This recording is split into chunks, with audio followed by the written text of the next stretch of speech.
Discovery.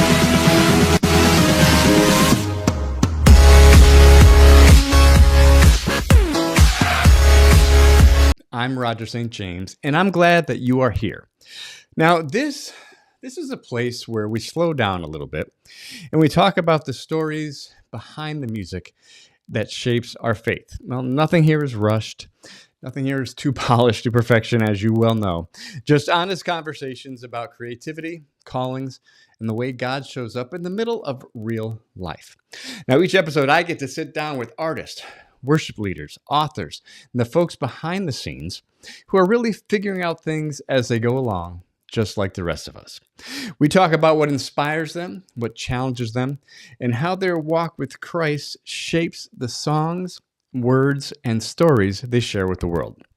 Now, my hope is that as you listen, you'll hear something that encourages you or maybe gives you a fresh way to think about your own journey. So settle in, take a deep breath, and let's explore this together.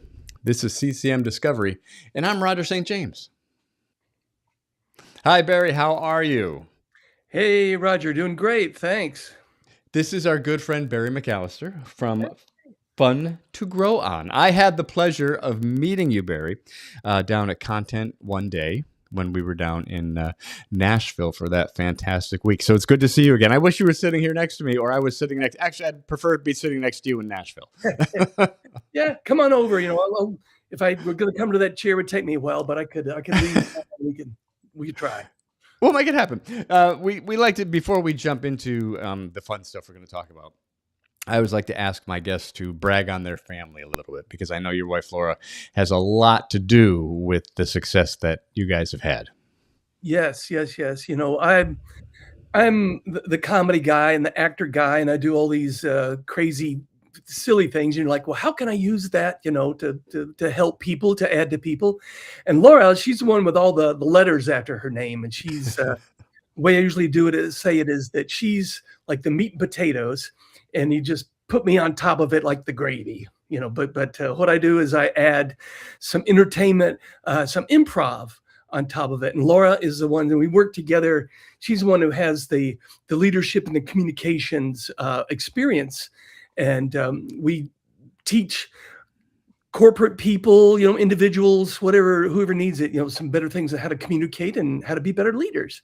But it's incredible to get to work with Laura, with my wife. A lot of people, it doesn't work, but with she and I, we're at different ends. I'm the funny, silly guy, and it's almost like a Sonny and Cher kind of thing that we get to do. Anybody remembers who they are? Oh yeah, of course, of course. We all remember who Sonny and Cher are. But how did it get started? How did you guys decide to do this? I mean, nobody has done anything like what you guys are. We'll get into it more with the details, but you guys work with huge corporations, Right. and it's not just the type of thing that I got to experience was that seminar with you, which Right. we'll dive into on that too. But how did this get started, and what was the impetus to get it going? Sure. Laura was in the corporate world, doing all the corporate kind of things, teaching from inside of companies, mostly healthcare. But what she really enjoyed about it was getting the opportunity to add value to people, to get to teach them and show them how to make things go better, go well. And she wanted to, and in corporate world, a lot of times there's, downsizing, and she kept getting downsized over and over, when the economy goes up and down. And she thought, let me just go try this on my own, and I can work with people, and we can be people of values, adding value to others. And actually, John Maxwell of Maxwell Leadership is one that kind of says that a lot. But she wanted to be able to help even more people. So she stepped out first and started working with folks, and getting to do what she loves, which is to teach.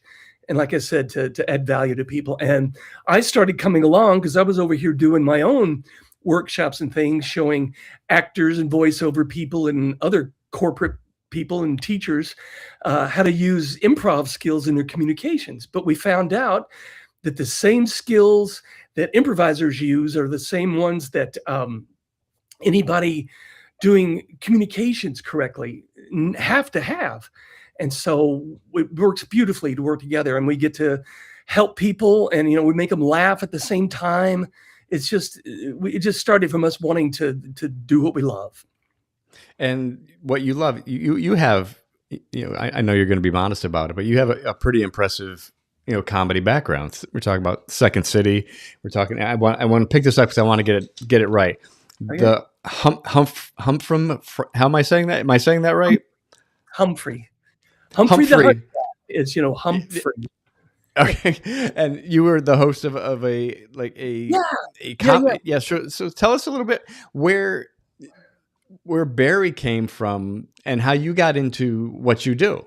Sure, sure. Yeah, that's always interesting. People, I've always loved hearing how people started doing, how they get into what Yeah. they're doing. For me, as a kid, I used to just I loved cartoons. I do cartooning. I did that, and then I started doing cartoon voices.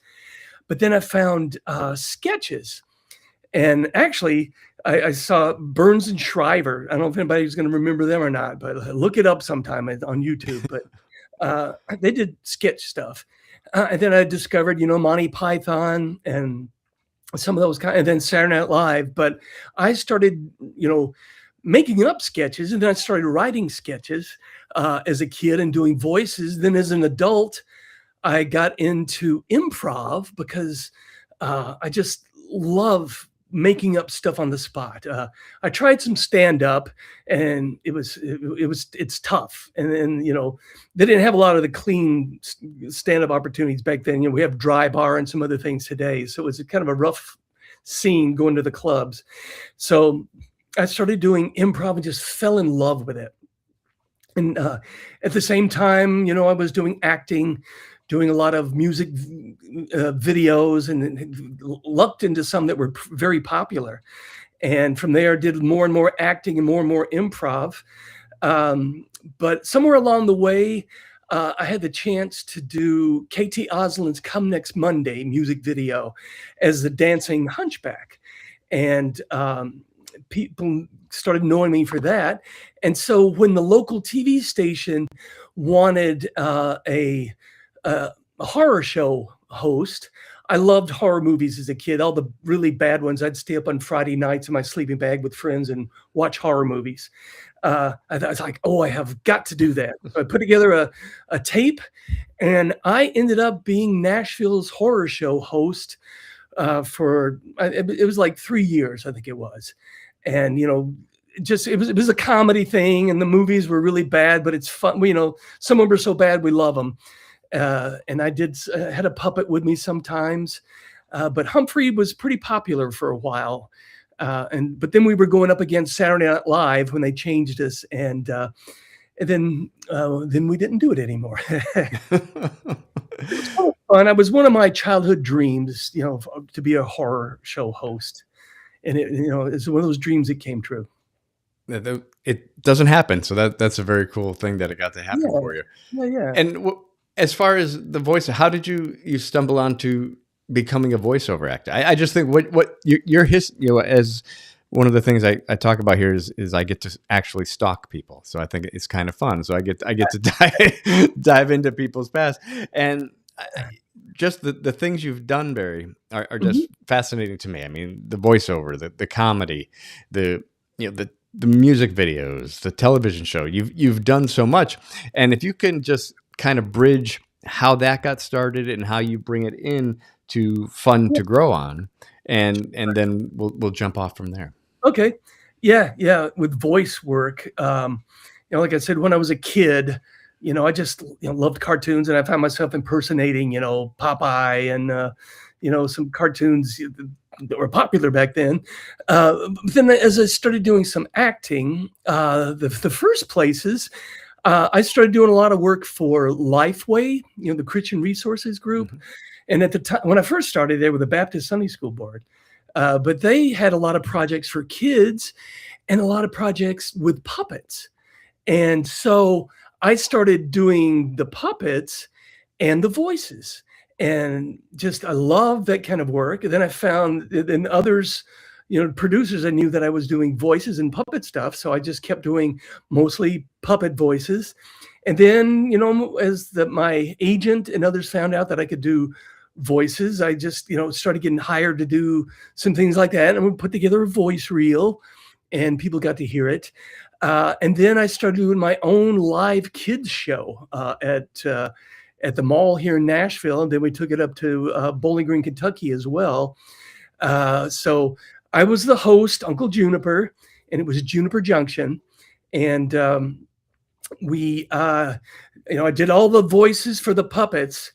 And then I had to let somebody else do some of the voices too, because I couldn't do everything. I tried, it didn't work. And it was the kind of thing also where some people came up and saw us doing our show in the mall and loved the characters.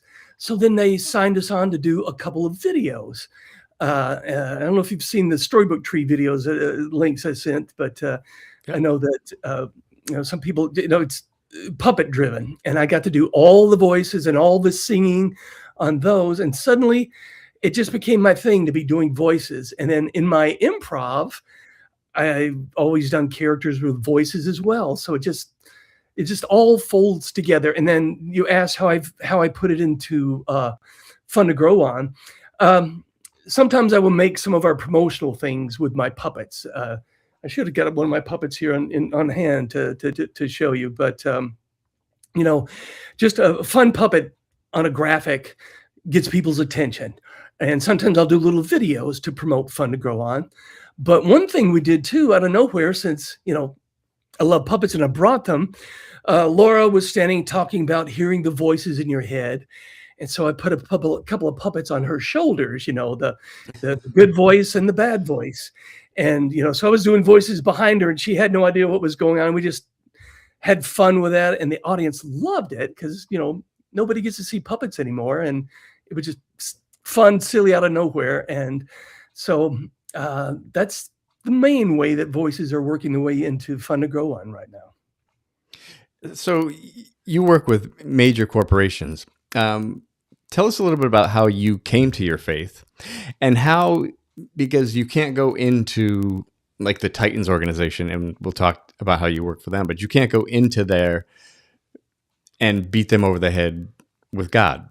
Right. So give us a little bit, how you came to faith and then how you feed that into your classes and teachings. Sure. And when I talk about my faith, it's an interesting thing. I used to feel wanting, and I used to feel, like I was left out because I didn't have a big story of, how my life changed, from bad to good. I was raised in a wonderful Christian home. And of course, I've learned otherwise now, and I love, because I've always had my faith. And of course, we all go up and down. But I was raised in a home of faith. And one of the ways I got into church was my mother took me to church to get a Cub Scout badge. And I forget what it was. It wasn't like the God badge. I don't know. It was like some kind of a badge for church. But that's how we started going. And then my whole life, I've just kept it and used it as my guidepost. And even in my work now, all the kids' videos that I've done and the shows that I've done, sometimes you talk about it as values, so that you're not just hitting people over the head, but the values are Christian values and they're always there, so sometimes, we just talk about the values and the golden rule and, how to treat other people well. And sometimes I'll just say, being a person of faith, I so and so and so and so. Okay. And but I have found that if you mention it just in passing, even, whether it's in a production company or in my improv company now that I work with, you just mention it and all of a sudden people are like, oh, I'm a person of faith too. So somebody just needs to like crack the door open a little bit. And so like my improv group, I work with Oddity Improv out of Franklin, Tennessee now, but somebody just mentioned, that they were a person of faith, and it turns out all of us are. And so, there's, people are odd about their faith sometimes and they feel like they don't want to alienate anybody by mentioning it. But when you're in a group of like-minded people where you could just admit it and pray openly, before your shows and ask for God's blessing, all the way through it. It's just been wonderful. So I always find some way to mention my faith or to play my faith into it, either directly or indirectly by, saying values, because it's a big part of what I do is I talk about values and taking care of each other. Yeah, you're a big fan of the golden rule. Yes. And I like how you use that to as a basis, and you can just take it anywhere, and it just makes sense to just live by the golden rule. Yes. Yeah. I mean, I work a lot with students, with kids, and mostly in high school. But and we talk about choices, and the things that they can use to help them make those choices. There are the laws, of a community, and there is, if you're a spiritual person, you have your Bible, but and you have the golden rule. Hold everything that you think and everything that think are going to do up to that. And like if it doesn't match the golden rule, then don't do it. If it doesn't, if it goes against the 10 commandments, I always talk about not doing. Just think about it and don't do it. But my family is actually from a small town in Tennessee, and I've always been a fan of, the Andy Griffith Show and shows like that, Green Acres, all the old fun stuff. And I created a show that's created a little town called Sycamore Creek, and I've done a couple of short movies based on that, and we won a few awards for it. It was wonderful, for people to do that. But we had it's small town and small town values, the idea of taking care of each other, and it's basically the golden rule. I have there's always some kind of segment in Welcome to Sycamore Creek where we actually talk about God or we talk about our faith. But everything leading up to that is, people showing values, taking care of one another, looking out for each other. And, some of the things I've done is like, the people of Sycamore Creek watch out for you, whether you want them to or not. It's like, they're not getting up in your business. They're looking out for you. I remember a time in my neighborhood, I don't know how many people had this wonderful experience, but people were looking out for you. And one, you knew that somebody was there to help you if you needed, but also, especially as a kid, you knew if you did something you weren't supposed to be doing, one of the moms would be, on the Yep. phone, or I guess I could do this too. That's a rotary dial for all of you young people. Anyway, and they weren't trying to get you in trouble or tattletale. It was a community looking out for each other. And so I just wanted to show that some and remind people of what we used to have. And, I have some scripts that we want to produce that go into that. It's like, do you know your neighbor? I know some of mine, but I don't know all of them. Some of them don't want me to know them. That's our society now. So there's a lot to dive into, of the, and I know we were saying the golden rule, but I want my neighbors to treat me nicely. So I try to treat them nicely and try to meet them, let them feel needed and see if they need anything. So, Yeah, and that's I think what's missing today. Everybody's so afraid to have conversations. It's yes. either you have nobody really has conversations anymore. They have opinions, Yeah. Oh, yeah. and that's what's missing. And I really like what you just said there. And we are definitely going to talk more about Sycamore Creek because I decided I want to move there. So I have to figure out how to get down there. Segway. So you work for the Titans, and when I lived in just outside of Nashville in Mount Juliet, I became a fan of the Titans. And I want to know how you're helping them, but is there any chance you could possibly play quarterback or running back or maybe really help them? Because they need it. Yeah, I was a linebacker for a while, and I had to give up my position though because they needed me out of there. Uh, I actually worked with the Titans sales team for about 12 years, and just recently they had change of management, and they're doing something else now, which is it's smart. I mean, for 12 years I worked with their sales organization, and they usually had a lot of turnover every season, and they have a new bunch of people that would be on the phone usually, trying to sell tickets and trying to sell licenses or whatever, and they had their little script and they're always in their head. So I would work with them, number one, to help them feel like come together as a team, and break down their walls and get to know each other and laugh, and have some fun. But then to remember that these are people on the other side of the line, to be in the moment, listening and hear them. One, for their company, because they're there to sell stuff, they're salespeople. But secondly, just to like I said, add value to these people. And it's like, oh, those salespeople are nice. They were treated me like a real person. That was great. So we had a wonderful time working with them and getting them to be better communicators and learn to know each other. And fun to grow on, our moniker or whatever is laugh, learn, grow. Because if you can get people laughing together, then they're going to let down their guards, they're going to forget their titles, and then they're going to start learning stuff. And once they're learning, then they can grow individually and they could grow as a team. So laugh, learn, grow is what we're all about. And we prove it over and over again that, instead of just throwing words at you, and making you sit there and get bored, we get you up on your feet and get you doing stuff so that you're having fun and you remember it later. And then we tell you how to apply it to your life. And we all need more play in our life, more enjoyment. And it's not just playing, it's learning, just loosening up, letting down our guard and getting to know each other and having fun. That's one of the biggest things I picked up from your the conference content that the show, the conference that I went to with you, because doing this type of thing, everybody thinks, oh, you get up, you can speak in front of people, but all the time, and I'm guilty of it. Every episode I do, I have a list of things in my head, just Yep. because I don't want to forget anything. Right. And what I really learned from you was, keep the list, but it doesn't have to be 1, 2, 3, 4, 5, 6, 7, 8, 9, 10.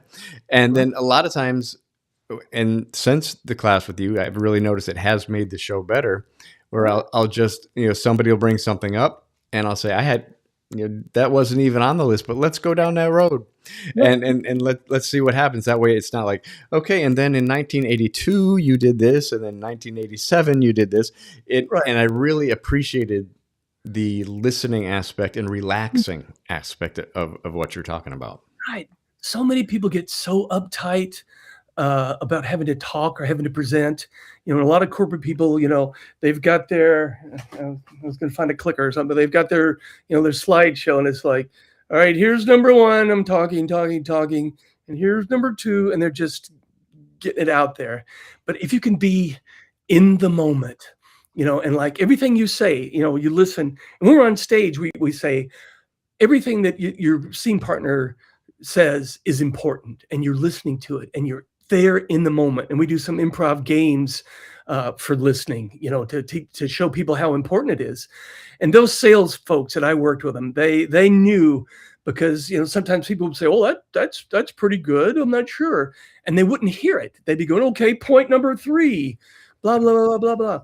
But if you can be in the moment, listening, one, you're hearing and you're picking up what's being said.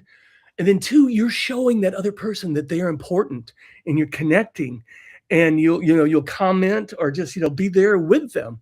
And we all feel good, if somebody's, paying attention and listening. I mean, sometimes it's so odd and unusual that at first we're uncomfortable. It's like, they keep looking at me, but it's no, they're with you. I'm with you, and you're important, and I'm listening to you.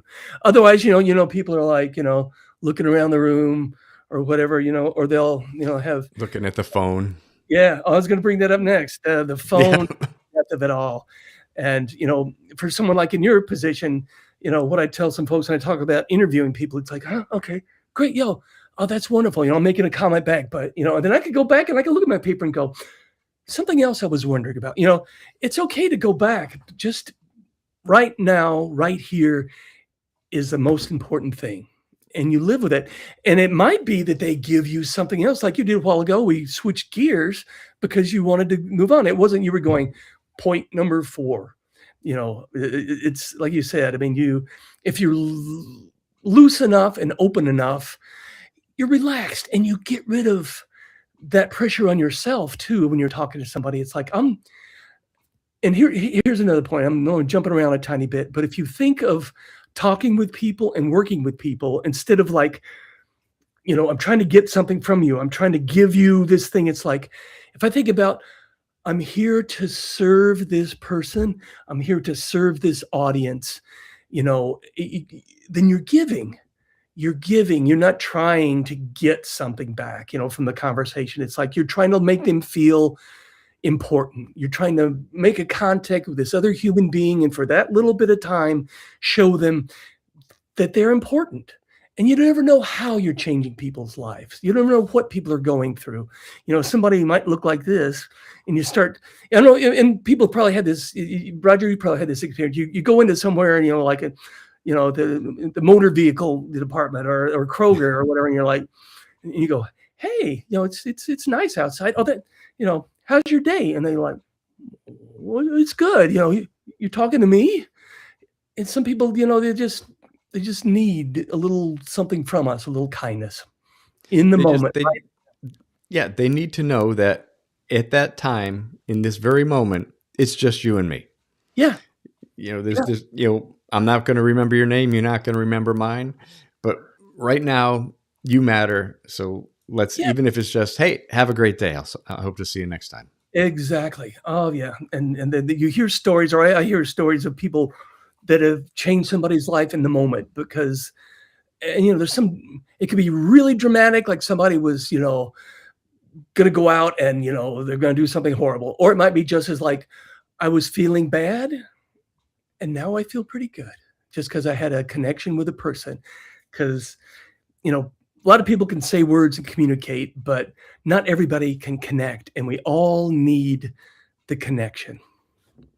100%. And that kind of leads us to before we wrap up here, we have a tradition. I'm not sure if I mentioned it to you or not, but my oldest son Tyler is a legitimate hero. He's a fireman, Uh, and my youngest son Matthew is profoundly autistic. yes. And for some reason, 9 seconds means something to him. So what we always we call it Matthew's 9-ish seconds of wisdom. So I always ask the people that are kind enough to join us before we wrap up, what would your 9-ish seconds of wisdom be? Everybody is important, and connect with them in the moment and be present with them. That's perfect. That is perfect. And it was probably exactly 9 seconds, which I'm pretty impressed with. But now before we wrap up, we're definitely going to talk about Sycamore Creek, and we're going to go out with a clip of that.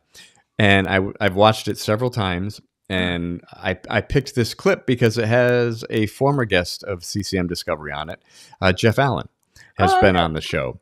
Right. So and so tell us. I mean, you touched on it a little bit, but the history behind Sycamore Creek, and I wasn't kidding. I would like to move there. I mean, they change people's tires just to be nice, Yeah.